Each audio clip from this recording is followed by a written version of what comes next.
you might have heard somebody saying knowledge and power are linked.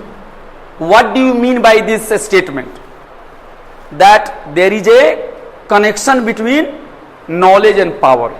You can understand knowledge and power relationship in this way.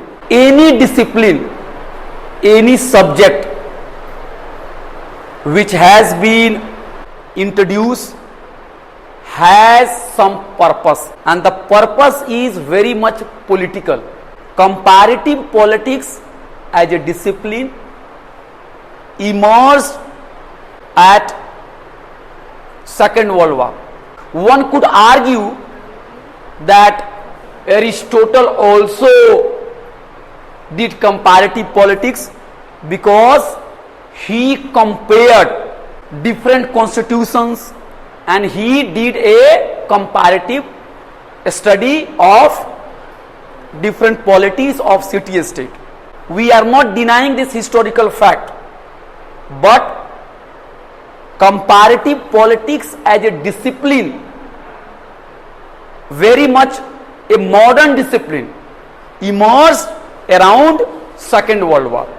This is the history. You should also know history. Nothing is outside history. Nothing is ahistorical. You are born at a time.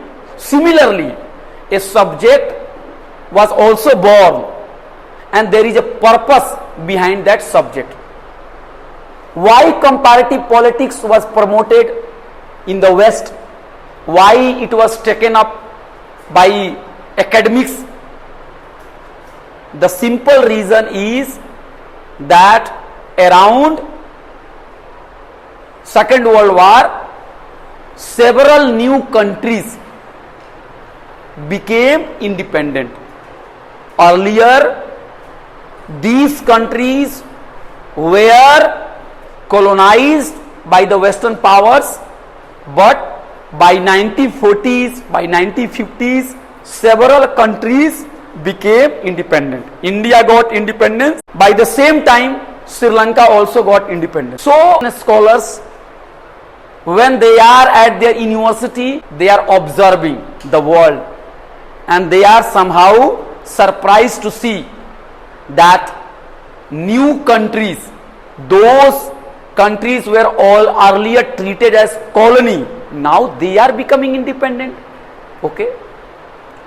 You have to also keep in mind that by the time India became independent, China, which is our neighboring country, China has also seen revolution. A communist revolutions happened in China. So, communist regimes were also coming up at different places. That after the Second World War, the fascist forces were defeated, and now the rivalry was between capitalist camp and socialist and communist camp.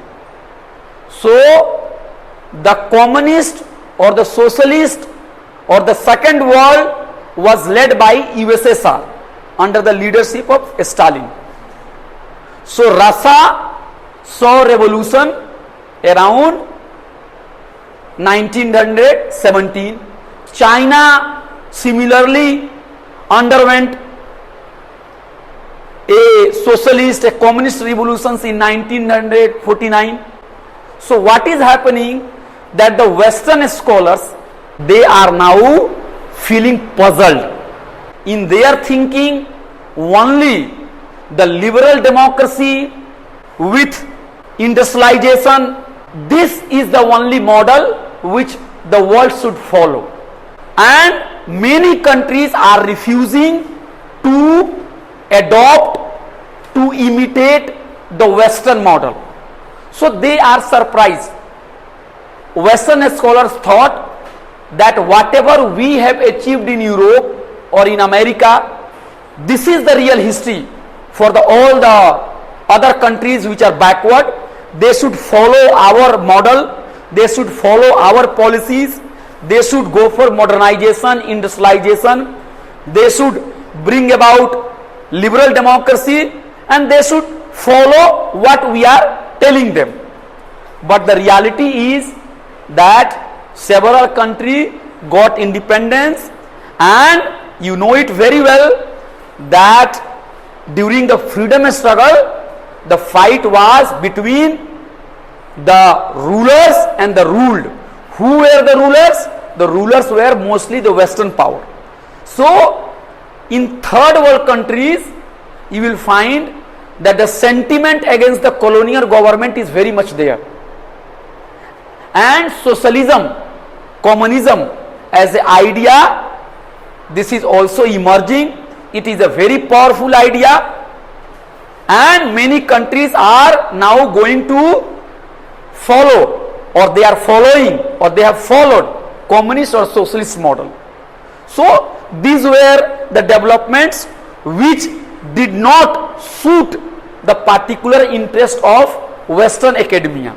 So Western academia thought that we need to study comparative politics, and basically by studying comparative politics, they were primarily focusing on third world countries. They were basically interested in knowing what is happening in those societies. They thought that India and other countries or China would behave in this way, but now they are following their own path. They are not totally opposing us, but they are also not totally following our footsteps. So they became somehow, what should I say, surprised. Somehow they were worried about those developments. So to understand what is happening in third world countries and to know more about third world countries, why? Just to perpetuate their rule.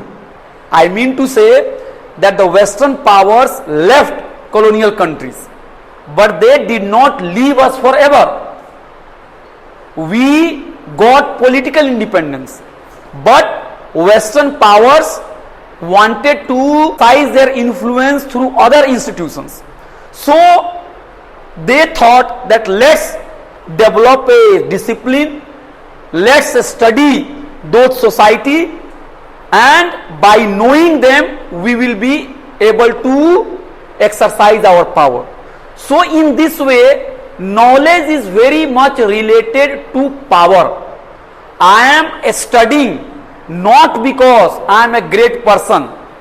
I am studying because if I know more about you, I will be able to exercise power.